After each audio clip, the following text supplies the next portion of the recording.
In this video, we're diving into the top 10 mysteries of the world, mind-bending tales, eerie disappearances, and strange phenomena that remain unsolved to this day. Are you ready to question everything you thought you knew? Let's begin. Highlights. Atlantis, a legendary underwater city that may have been real. Dyatlov Pass. Hikers died under chilling and unexplained conditions. Wow. Signal, a mysterious radio signal from outer space. Never heard again. Roanoke Colony, an entire community vanished without a trace. Nazca Lines, enormous desert drawings only visible from the sky. Voynich Manuscript, a coded book no one on Earth has been able to read. Egyptian pyramids, still shrouded in mystery after thousands of years. Area 51 and UFOs, government secrets, alien rumors, and unidentified phenomena.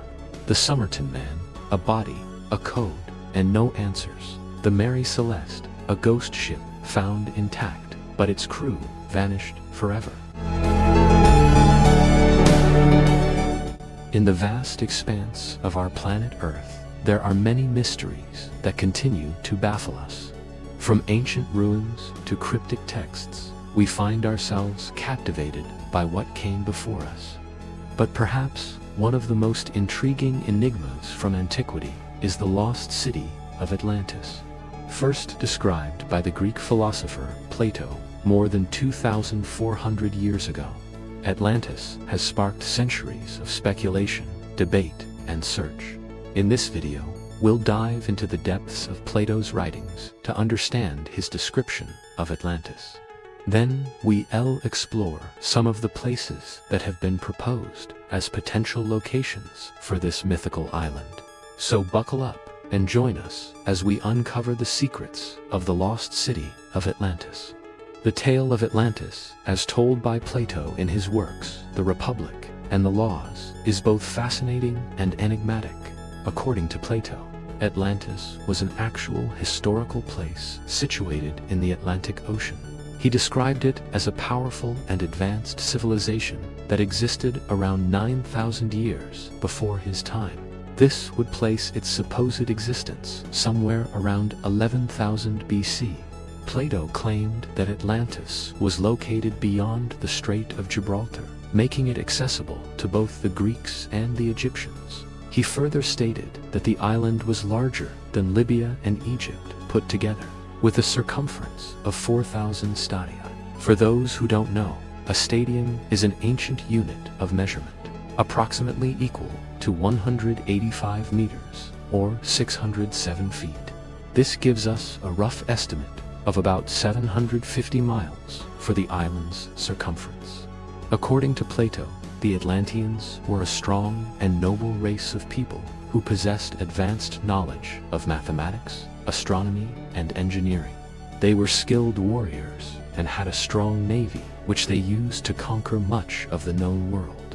However, Plato also wrote that the Atlanteans became corrupt and their empire eventually collapsed. He claimed that the gods punished them by sinking the island into the sea, wiping out the entire civilization except for a few survivors. Despite its advanced technology and immense power, Atlantis was ultimately doomed to destruction. As Plato described it, the Atlanteans became greedy and power-hungry, leading to their downfall and the demise of their great city. Their empire crumbled, and their once mighty navy was no more. And so the mighty kingdom of Atlantis was lost beneath the waves forever. Over the centuries, many have attempted to decipher Plato's description of Atlantis and pinpoint its exact location. Some believe that Atlantis never truly existed, while others are convinced it is hiding somewhere beneath the ocean. With no physical evidence of Atlantis's existence, the search for the lost city has become a bit of a wild goose chase. Various theories abound, with each claiming to have discovered new evidence or uncovered a previously unknown piece of information that brings them closer to solving this enduring mystery. So where could this legendary place possibly be? One popular theory suggests that Atlantis was actually Thera, which is now known as Santorini. This Greek island, located in the Aegean Sea, has a history that dates back to the Minoan civilization. The Minoans were a powerful and prosperous society, known for their art, architecture, and trade networks. However, around 1650 BC, Thera experienced a massive volcanic eruption that may have led to the downfall of the Minoan civilization. Some researchers believe that this event was the inspiration for Plato's story of Atlantis. Proponents of this theory point to similarities between Plato's description of Atlantis and the history of Thera. Both are said to have been powerful maritime civilizations with advanced knowledge of navigation and trade. Additionally, the volcanic eruption that destroyed Thera could have been mistaken for the biblical flood, which is mentioned in Plato's text. Furthermore, the physical characteristics of Thera resemble Plato's description of Atlantis. The island is surrounded by water on 3 sides and is relatively close to the coast of Africa, fitting Plato's account of its location. Finally, excavations in Santorini have uncovered evidence of a sophisticated civilization that may have been the inspiration for the myth of Atlantis. The ruins of cities such as Akrotiri show that the island was home to a thriving community of merchants, artisans, and traders. These discoveries support the idea that Thera could have been the real-life Atlantis. However, there are also some significant differences between Plato's description of Atlantis and the history of Thera. Plato claimed that Atlantis was much larger than Thera and that it was located in the Atlantic Ocean, not the Aegean Sea. Additionally, the timeline of Atlantis' existence, as described by Plato, does not align with the rise and fall of the Minoan civilization. Despite these discrepancies, the theory that Atlantis was Thera remains popular and continues to be debated by historians and researchers. Another fascinating theory proposes that Atlantis was actually the island of Crete. This large Greek island is home to several archaeological sites that date back to the Minoan civilization. One of the most prominent of these sites is the Palace of Naissus, which was the center of Minoan culture for several centuries. The palace complex features a labyrinth of rooms and corridors that have been the subject of much speculation and myth-making over the years. Some say the labyrinth was actually a prison for the mythical Minotaur, a creature with the head of a bull and the body of a man. This myth may have inspired Plato's description of Atlantis as a place of great power and wisdom that was ultimately corrupted by its inhabitants. Proponents of the Crete theory point to similarities between Plato's description of Atlantis and the history of the island. Both are said to have been home to a powerful civilization with advanced knowledge of trade and navigation. Additionally, the island's strategic location in the Mediterranean Sea would have made it a natural hub for maritime activity, fitting Plato's description of Atlantis as a naval powerhouse. Moreover, excavations in Crete have uncovered evidence of a thriving society that could have been the inspiration for the myth. The Palace of Naissus, along with other archaeological sites such as Phaistos and Malea, show that the island was home to a sophisticated civilization with a rich culture and economy. However, like the Santorini theory, there are also some significant differences between Plato's description of Atlantis and the history of Crete. Atlantis is said to have been much larger than Crete, and that it was located in the Atlantic Ocean, not the Mediterranean Sea.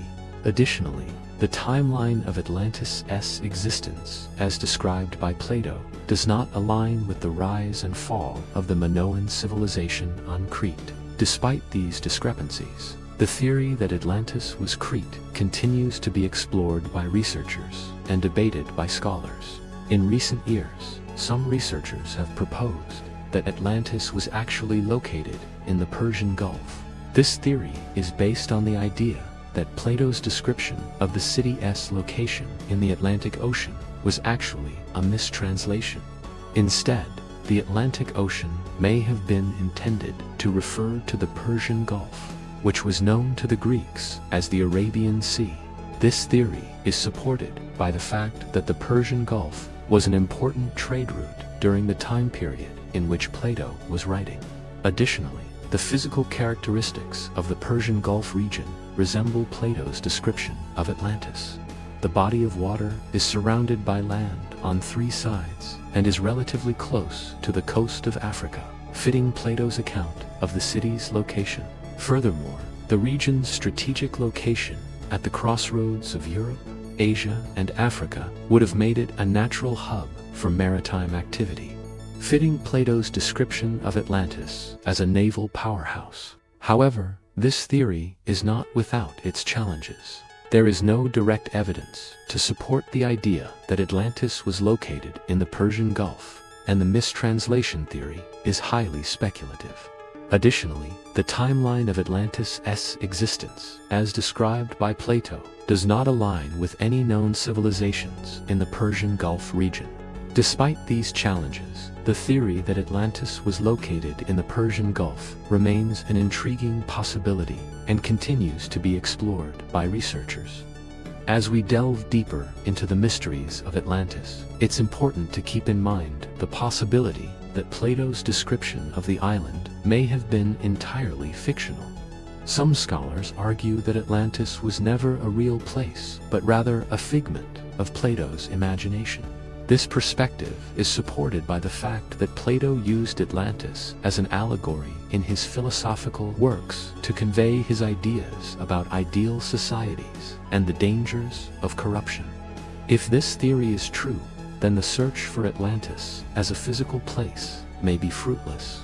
However, the allure of the mystery and the possibility that there may be undiscovered evidence of a lost civilization will continue to captivate explorers and researchers for years to come. In conclusion, the lost city of Atlantis continues to fascinate and elude us. Whether it existed as a real historical place or as a figment of Plato's imagination, the story of Atlantis serves as a reminder of the vastness of our planet's history and the many mysteries that remain unsolved. As we continue to explore the Earth, we may uncover new evidence or discover a previously unknown piece of information that brings us closer to understanding the truth behind the lost city of Atlantis. The journey to uncover the secrets of Atlantis may never truly be over, but the pursuit itself has led to countless hours of captivating research and exploration. Who knows what other discoveries await us as we continue to delve into the depths of this enduring mystery. 9 experienced hikers were exploring the Ural Mountains in northwest Russia. It was February 1959, and the group had been skiing and climbing for several days. But then something strange started to happen. Some of the group started suffering from altitude sickness and other physical ailments, but they decided to press on. They pitched their tent at an elevation of nearly 3,000 feet, and by all accounts, things seemed fine. The next morning, however, is when things took a turn for the worst. When the sun rose, it revealed an absolutely horrifying scene. The tent had been ripped open from the inside, and all 9 hikers were dead. Some had crushed skulls, others were missing eyes and tongues. And although some of the bodies were found outside the tent, others were nowhere to be seen. So what could have caused such a horrific scene? Well, one of the most popular theories is that an avalanche must have occurred while the hikers were sleeping, causing the tent to collapse and crushing their skulls. But there's evidence to suggest that this isn't true. See, an avalanche typically happens when there's a buildup of snow on top of a mountain that becomes too heavy and slides down.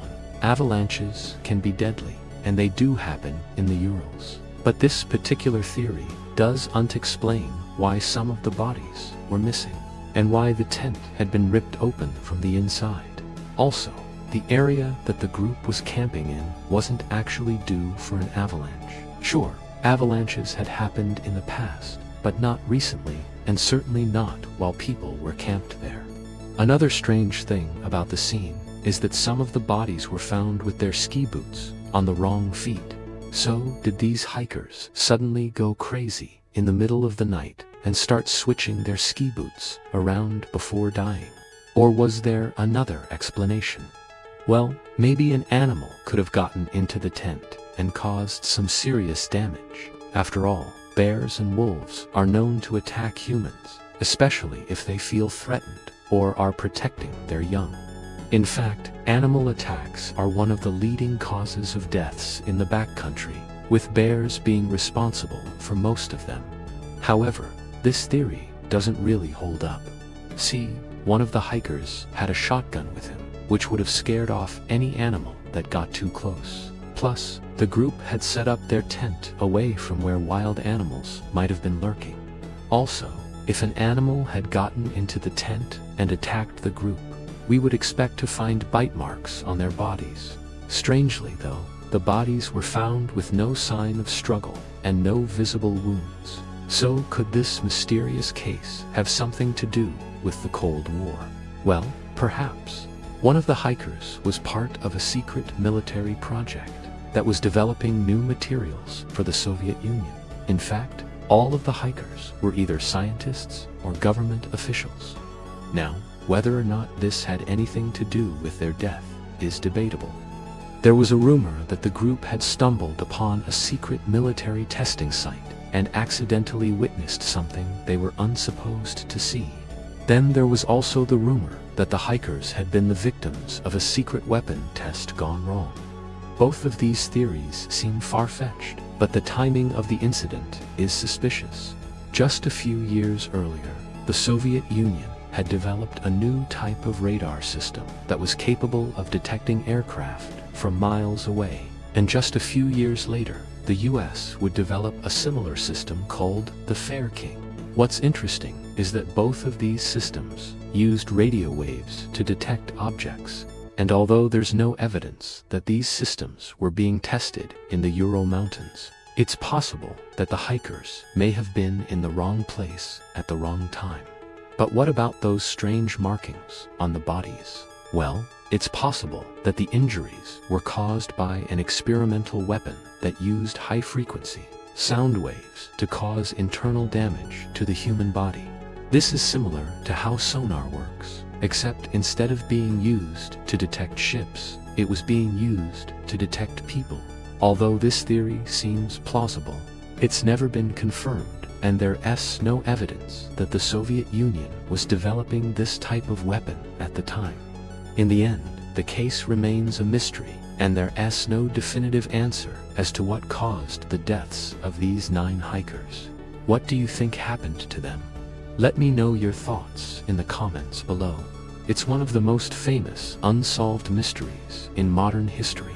In 1977, scientists around the world were sent into a frenzy when a radio telescope in West Virginia picked up a powerful signal from deep space. The signal lasted for 72 seconds, and it was unlike anything scientists had ever seen before. It seemed to come from an interstellar source, and it had all the characteristics that scientists would later use to search for alien signals. But after billions of searches, it has never been seen again. What was the signal, and where did it come from? Was it really aliens trying to contact us? It all started on August 15, 1977. Radio telescopes around the world were searching the skies for pulsars, a type of neutron star that emits beams of radiation as it rotates. At the Arecibo Observatory in Puerto Rico, a scientist was working on a project to map the radio waves coming from deep space. As he worked, he noticed one particular signal that stood out among the rest. It was a narrow-band radio signal that seemed to be coming from the constellation of Sagittarius. The signal was so strong that it broke through the noise floor of the telescope, and it lasted for a full 72 seconds, which is an incredibly long time in the world of radio astronomy. The scientist quickly checked the telescope's data to make sure that the signal was real. He looked back at the signals that had been recorded earlier that day, and he found that there was nothing there. It wasn't a problem with the telescope or the data. The signal was real, and it had come from space. News of the strange signal spread quickly among scientists. Some thought it could be a new type of star, while others thought it might be a natural phenomenon that had never been seen before. but no one could have predicted what came next. On October 1977, the world's leading radio astronomers met at a conference in the USA to discuss the signal. They were unable to come to any kind of consensus about what it could be, and they needed more data to make any kind of informed decision.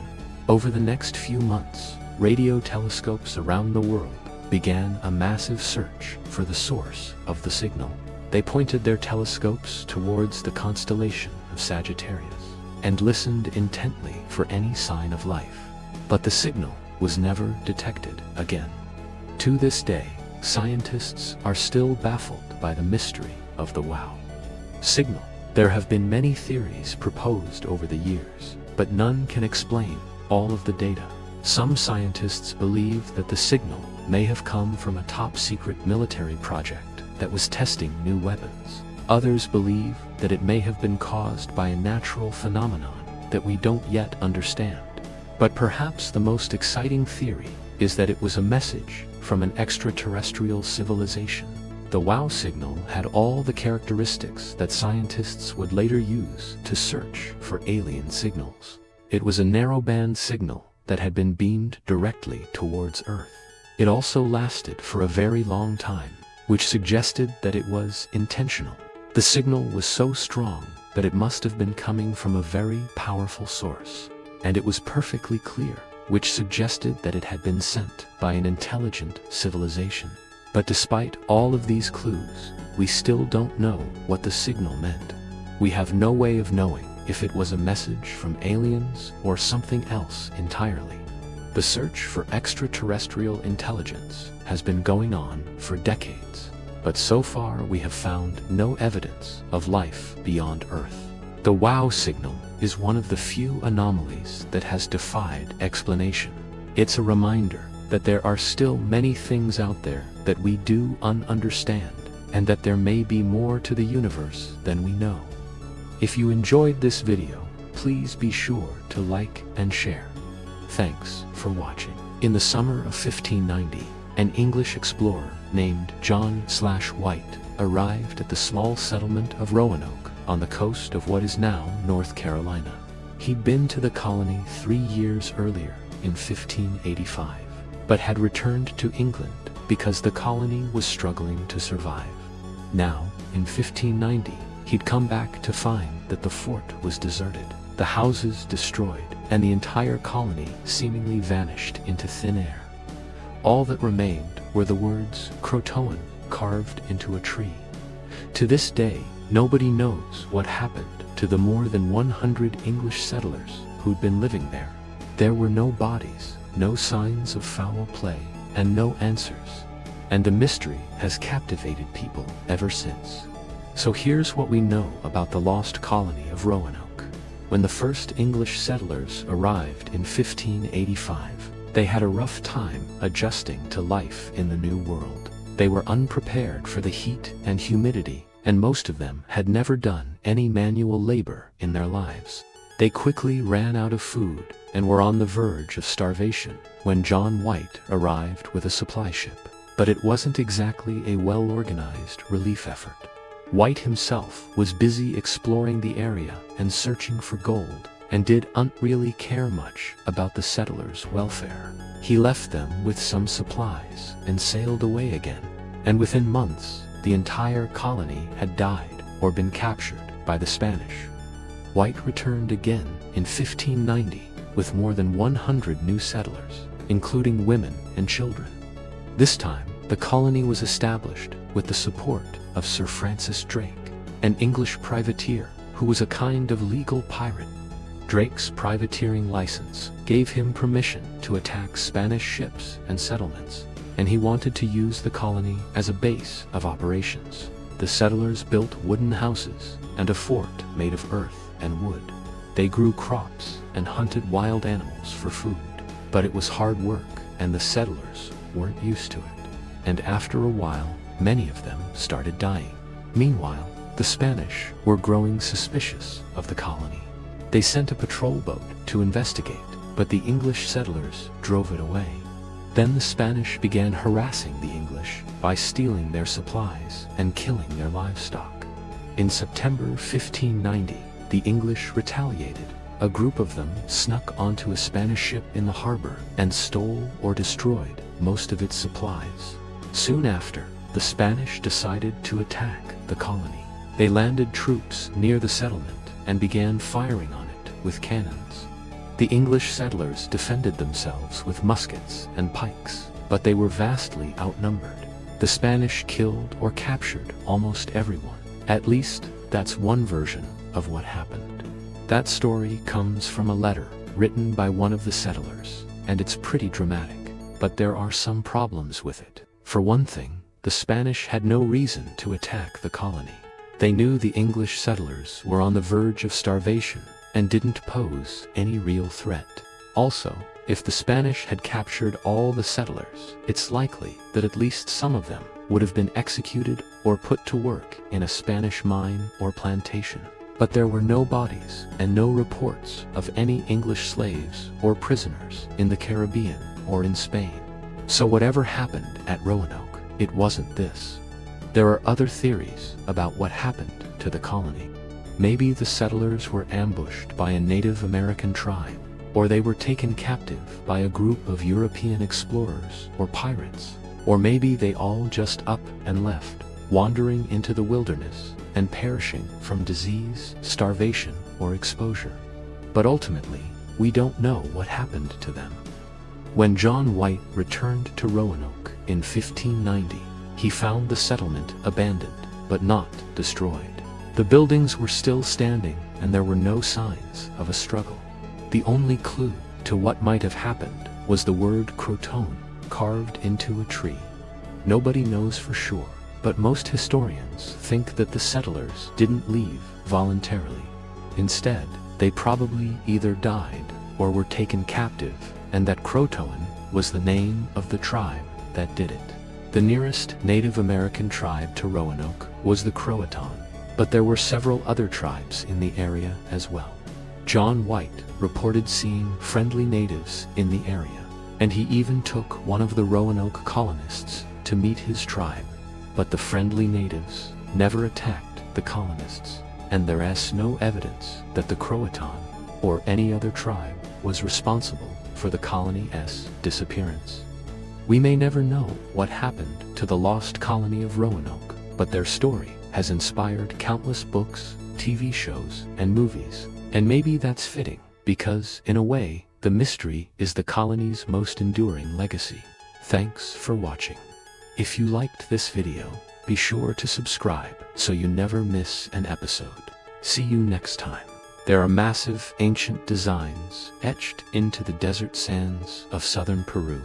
These mysterious lines, some of which are over 150 miles long, can only be seen from the sky. And we do unknow for sure why they were made or how the ancient people managed to create such perfect designs without the benefit of aerial perspective. Hi, it's me, and this is my channel. Today, we're going to look at the Nazca lines. The Nazca lines are a collection of over 10,000 lines and 300 geometric shapes etched into the desert sands of southern Peru. The lines vary greatly in their complexity. Some are simple straight lines, while others are more elaborate designs, like the famous hands. There are also dozens of animal figures, including monkeys, lizards, dogs, spiders, snakes, and birds. And there are many human figures, some of which appear to be performing various activities, such as hunting or dancing. Some researchers even believe that these figures represent deities or mythological beings. The Nazca lines cover an area of about 460 square miles, making them one of the largest ancient sites in the world. It estimated that it would take a person about 2 weeks to walk the entire length of all the lines. And yet, despite their massive size, the lines are incredibly fragile. They are only about 6 inches wide and just a few feet thick. Over the centuries, erosion from wind and rain has caused the lines to become thinner and thinner. In some places, they have been completely washed away. For many years, It was a mystery how the ancient people had managed to keep the lines so straight and true, especially considering that some of them are over 150 miles long. Without modern tools like GPS or surveying equipment, it's hard to imagine how anyone could possibly create such precise lines. One theory is that the Nazca people used a combination of ropes, stakes, and measuring devices to help them keep everything in line. Another theory is that they simply walked along the lines as they were creating them, which may sound crazy, but it's possible that they were able to keep the lines straight by using natural features in the landscape as guides. For example, some researchers believe that the Nazca people used the tops of hills or the edges of cliffs as reference points when they were creating the lines. This would have been a simple way to ensure that the lines were both straight and true. The Nazca lines are an amazing feat of engineering and a testament to the ingenuity of the Nazca people.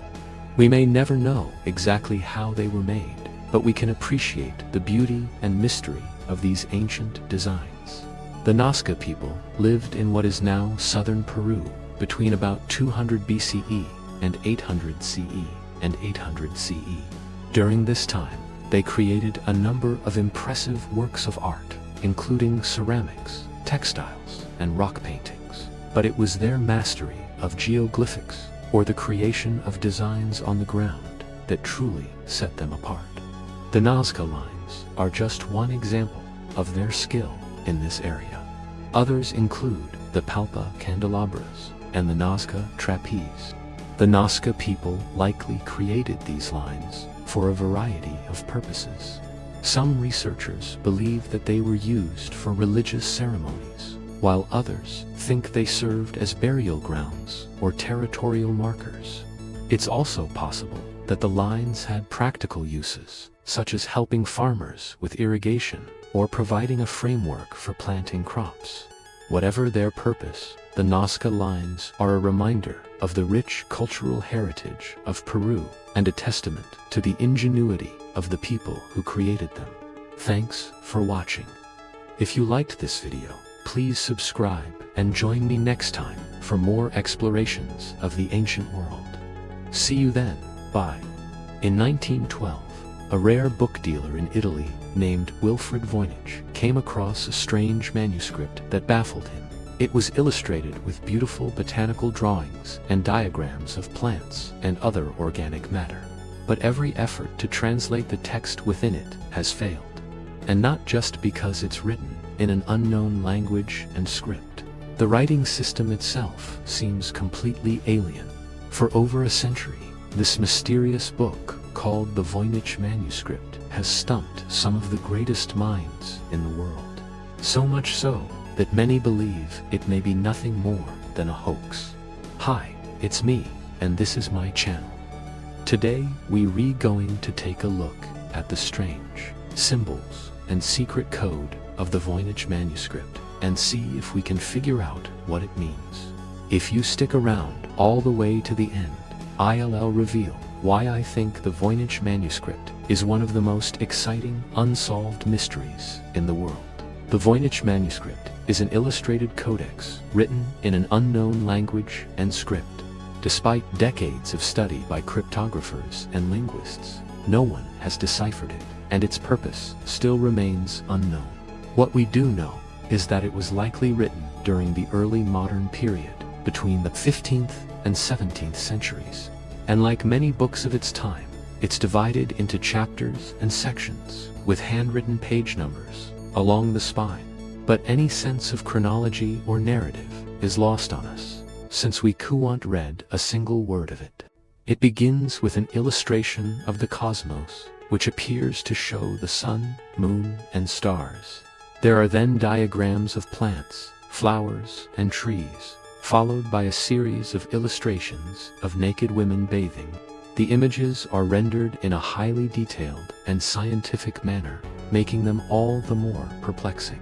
The rest of the book is filled with diagrams of other natural phenomena, including weather systems, crystals, and even fossils.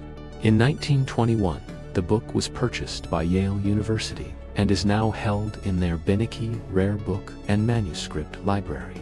There have been many attempts to date the book and determine its origins. In 2020, for example, scientists used a technique called radiocarbon dating to try and figure out when it was written. They found that the paper was made from linen and hemp plants that were grown between 1404 and 1436, but the results were inconclusive, and the mystery of the book's origin and purpose remains. Some scholars have attempted to translate the text. In 1967, a polyalphabetic substitution cipher was used to decode the manuscript. This type of cipher, sometimes known as a Vigenère cipher, assigns more than one letter of the alphabet to each letter of the message. When applied to the Voynich text, however, it produced gibberish. Other scholars have suggested that the writing system could be a type of Braille for the blind, or a cipher known as a Caesar cipher, which simply shifts each letter of the alphabet a certain number of places. But none of these attempts have panned out. In fact, modern technology has done little to solve the mystery. In 2018, for example, Google set an AI loose on the manuscript to try and help crack the code. And last year, researchers used machine learning to analyze the patterns in the text. Again, nothing meaningful was uncovered. I've got to admit that I'm fascinated by this manuscript. As a kid growing up in the 80s, I was obsessed with books about secret codes and ciphers. And though I've never studied cryptography formally, I've always loved solving puzzles and riddles. So naturally, I've spent the last week trying to figure out what the Voynich manuscript says. I even made my very own cipher wheel to try and decode the text. But unfortunately, I haven't turned up anything interesting. And honestly, I'm not sure anyone ever will. What do you think? Let me know in the comments below. Is the Voynich manuscript a hoax, or is there a secret message hidden in plain sight? Before you go, be sure to subscribe to my channel to get notified when I release my next video. And be sure to visit my website to get notified when I release my next video. Thanks for watching. See you next time. The pyramids of Giza are one of the world's most famous ancient structures. But how exactly were they built? The three pyramids at Giza were built over 4,500 years ago and are thought to have been built as tombs for three different pharaohs. While we know who built them, how these massive structures were constructed with such precision using ancient tools remains a point of controversy and fascination. There are two main theories about how the pyramids were built: the ramp theory and the spiral theory. Which one do you think is true? Let us know in the comments below. The prevailing theory for how the pyramids were built is called the ramp theory. This theory suggests that the massive stones used to build the pyramids were dragged up long ramps made of earth and brick. These ramps would have been steep, but not so steep that they would be impossible to climb. Workers could have hauled the stones up the ramps using ropes and levers. Some researchers believe that the ramps may have even been built inside the pyramid itself, allowing the builders to work in the shade and reducing the amount of effort required to move the stones. As the pyramid grew, the ramps would have been dismantled and used to build the next level. This process would have repeated until the pyramid was complete. While the ramp theory makes sense, there are some problems with it. For example, we don't have any evidence that the Egyptians used ramps. In fact, we do uneven know what the ramps would have looked like or where they would have been located. Some researchers also believe that building ramps would have been dangerous and time-consuming. Building the ramps would have taken up valuable time and resources. They would have been an obstacle for workers moving around the site, and they would have been a safety hazard. Building the ramps would have also required a lot of manpower.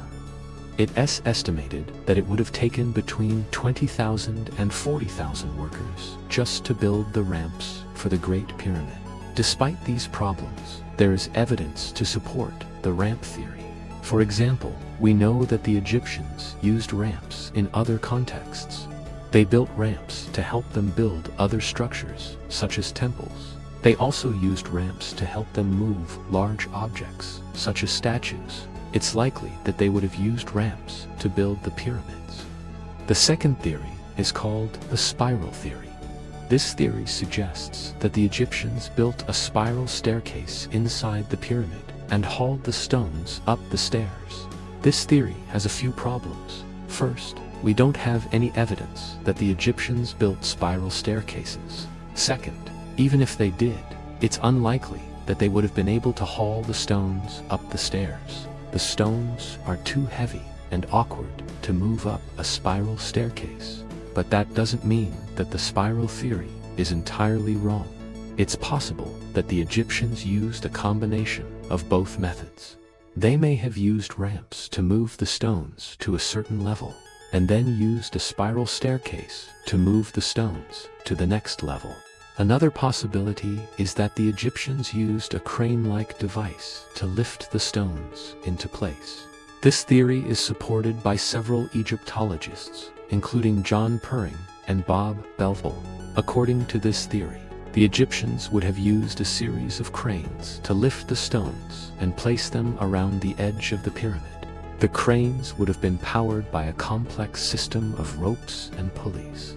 Unfortunately, we don't have any evidence that the Egyptians used cranes to build the pyramids, and we don't know where the cranes would have been located or how they would have worked.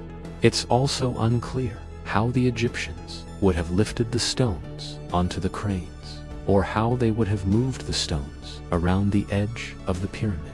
So, how were the pyramids built? As I said, we don't have any evidence that the Egyptians used ramps, spirals, or cranes to build the pyramids. We don't know what tools they used or how they moved the stones into place. All we know is that they built the pyramids without using modern technology. They didn't have any heavy machinery or advanced tools. They didn't even have iron.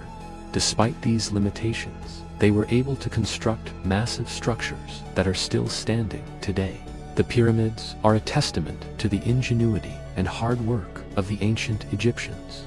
No matter how they built the pyramids, it's clear that it was a monumental task. It took hundreds of thousands of workers, hundreds of years to build the pyramids. It's amazing to think that these structures are still standing today, after all this time. What do you think? How do you think the pyramids were built?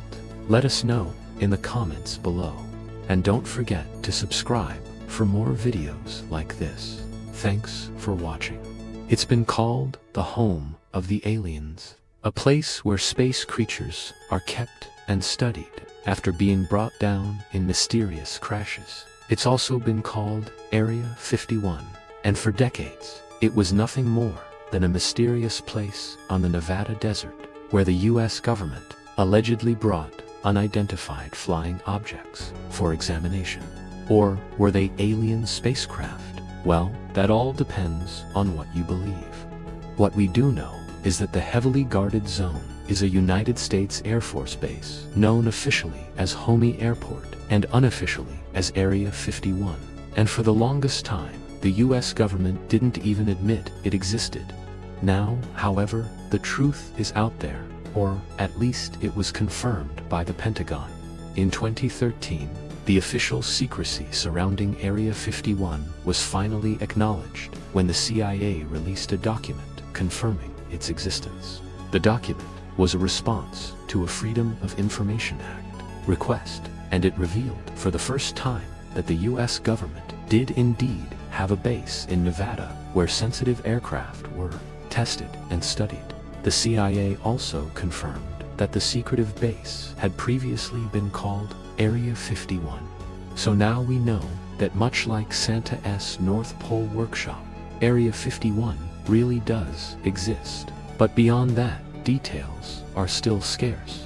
The US Air Force describes Area 51 as an installation supporting the development and testing of experimental aircraft and weapon systems. But that has unstopped people from believing that it's home to all sorts of extraterrestrial technology, and perhaps even the little green men themselves. The intrigue surrounding Area 51 began in the 1950s, and it all started with a simple crash. On July 8, 1947, a businessman named Kenneth Arnold was flying his plane near Mount Rainier when he spotted 9 circular-shaped objects flying in a V formation, just like a flock of geese. When he described the incident to authorities, he said the objects looked like saucers skipping across the water. The term UFO entered the public lexicon, and the alleged alien spacecraft became known as saucers. And Area 51 would soon become the alleged crash site of one of them. A rancher named Bob Lazar claimed that in the late 1980s he worked at a secret facility housing alien technology near Area 51. He said the site was used to reverse engineer alien vehicles, and that he himself worked in the propulsion department. According to Bob, the crafts were powered by an element called Element 115, which is created in nuclear reactors and could theoretically be used to power spaceships. He also said that the aliens who built the ships had a base near the small town of Rachel, Nevada, which sits just outside the perimeter of Area 51. Other alleged eyewitnesses have come forward over the years, describing bizarre lights and even strange structures in the desert that could only have been alien in origin. Of course, there's no concrete evidence to support any of these claims. And Area 51's reputation as a UFO nexus has led to some elaborate hoaxes. In 1989, for example, a man claiming to be a scientist at Area 51 told the National Enquirer that the government had recovered the bodies of 2 aliens from a ranch outside of town. According to the supposed scientist, the bodies were about 4 feet tall and humanoid in shape, but they had gray, slimy skin. As it turned out, the story was completely made up. The bodies were actually mannequins covered in flour, and the supposed scientist was an actor named Paul Vestner. Even so, the hoax gained enough traction that the local sheriff had to debunk it. Over the years, numerous other alleged UFO sightings have been reported in the general vicinity of Area 51, but none of them have ever been confirmed. In 2016, footage emerged of an alleged UFO floating over the Nevada desert. The clip showed a bright white object hovering above the ground, and it was reportedly taken by a police officer. Once again, though, the alleged UFO turned out to be something else entirely, in this case, a sky lantern. So what's really going on at Area 51? Well, we may never know for sure. Officially, the base is still used for testing experimental aircraft, and nobody but authorized personnel are allowed inside. All we can say for certain is that there's probably nothing to worry about. Those strange lights in the sky are most likely just weather balloons, or maybe just Chinese lanterns. And if there are aliens in the area, they're probably just as scared of us as we are of them. Now, check out Area 51 alien hangar discovered on Google Earth, or watch this video instead. In 1948, a man was found dead on an Australian beach. He had no ID, no wallet, and no visible injuries. And to make things even stranger, he had a mysterious note in his pocket that nobody could decipher. Despite numerous investigations and countless hours of research, the case remains unsolved to this day. So here's what we know so far about the strange death of the Somerton man. On December 1st, 1948, at around 2:30 p.m., 2 young women were walking along Somerton Beach in Adelaide when they noticed something unusual on the sand. At first, they thought it was a mannequin, but soon realized it was the body of an unidentified man. The women immediately called the police, and soon the beach was swarming with officers. They found the body of a Caucasian man aged between 30 and 40 lying face down in the sand. He was wearing a dark suit, a white shirt, a tie, and a hat, but had no shoes or socks. And although his clothes were soaked, there was no sign of trauma to his body.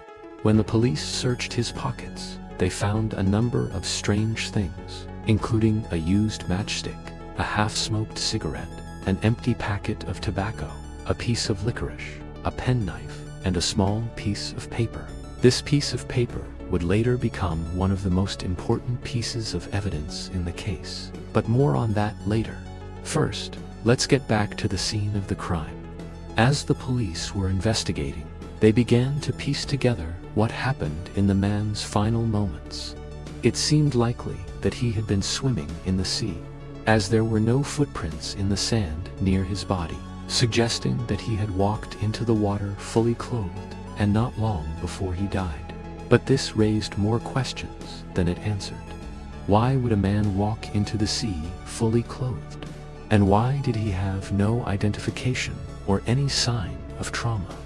The police searched for witnesses, but nobody had seen anything suspicious, so they turned their attention to the deceased man's clothing in hopes of finding some clues. His suit was later identified as being from a tailor shop in Adelaide, but the owner couldn't remember making it, and although the fabric of the suit had been specially dyed to be a darker shade, it was eventually discovered that it was actually made from an American military uniform. The tie and the hat were also purchased in Adelaide, but these provided little additional information.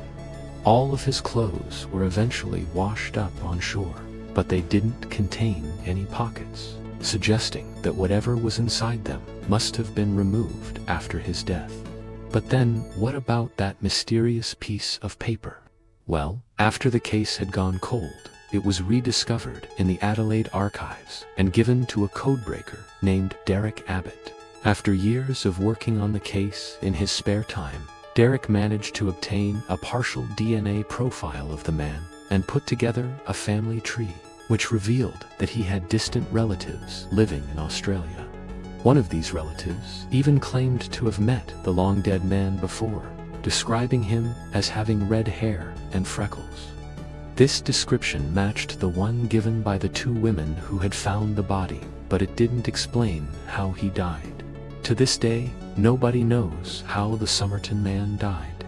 He may have drowned accidentally, but this seems unlikely as the water temperature was around 70 degrees Fahrenheit, meaning that it would have been too cold to cause hypothermia. Some believe that he was the victim of a crime, but there was no sign of this, and nobody was ever charged. Others believe that he was the victim of an elaborate prank, but again, there is no evidence to support this. And as for that mysterious piece of paper, it has never been solved. Several attempts have been made to decipher the strange symbols on it, but so far, nobody has come up with anything concrete. Although the case remains officially open, it's unlikely that we'll ever know what happened to the Somerton man. His body was buried in an unmarked grave, and all the evidence has either been lost or destroyed, leaving us with nothing but questions. How did he die? Who was he, and why did he have that mysterious note? Sadly, it seems that some mysteries are just meant to remain unsolved. If you enjoyed this video, be sure to check out the series in the description below. And don't forget to subscribe. Thanks. Bye. On March 1872, the captain of an American ship called the Mary Celeste was sailing through the Atlantic Ocean. He noticed something strange in the distance. It was a ship, but not just any ship. It was a brigantine named the Mary Celeste. The ship was sailing through the same route that they were, and it was sailing completely on its own. There was no crew on board. As they got closer, they realized that there was nobody at the helm of the ship, nobody in the rigging, and nobody on deck. They hailed the ship, but there was no reply. Nobody answered. Eventually, they boarded the ship, and they found out why. The crew was gone. The ship was found completely intact. Its cargo was untouched. Supplies were still there, and there was no sign of the crew anywhere. Now, this could have been a case of piracy, but there were no signs of struggle. No weapons were drawn. Nothing had been taken from the crew. Their personal belongings were all there. Even the ship's logbook was there, and the last entry was completely normal. There was nothing out of the ordinary. There were 7 crew members on board the ship, but there was no sign of them anywhere. There were no lifeboats either. The ship had simply been abandoned. This is the mystery of the Mary Celeste. How did these men disappear? Hi, I'm your host, and this is our channel. The first thing that we should look at is the ship itself. The Mary Celeste was a 281-ton brigantine that was built in 1861. It was owned by a man named Morgan, who hired Captain Benjamin Briggs to sail the ship from New York to Genoa, Italy. On December 1871, Captain Briggs set sail with 6 other crew members and a full cargo of industrial alcohol. The ship was old, but it was seaworthy. And for the first few weeks, everything went well. The weather was good, and the ship was making good progress across the Atlantic. Then the weather took a turn. Storms started to appear, and the ship began to take on water. But none of this was unusual. This was the Atlantic Ocean in the 19th century. Storms were common. And then on December, a massive storm appeared out of nowhere. This was no ordinary storm. It had hurricane-like winds and waves as high as 30 feet. The ship tossed around in the raging sea for 2 days. Then the storm suddenly stopped. The wind died down, and the waves slowly calmed. When the sun came back out, the storm was gone. But now the ship was in very bad shape. It had sprung several leaks, and the cargo of alcohol had started to wash away. This was a critical moment for the crew. They had 2 options. They could try to sail the ship to the nearest port, or they could abandon ship and wait for rescue. We don't know which option they chose because this is where the logbook ends. But whatever they decided, they would have to hurry. The ship was quickly becoming a hazard to navigation. So how did the crew disappear? One of the most popular theories is that the crew was washed overboard during the storm. This is quite a popular theory, and it's easy to see why. During the height of the storm, waves as high as 30 feet were crashing over the ship. It wouldn't have taken much for a person to be washed overboard. But this theory doesn't really add up. See, the ship had a rail that went around the deck. It was there to keep people from falling overboard.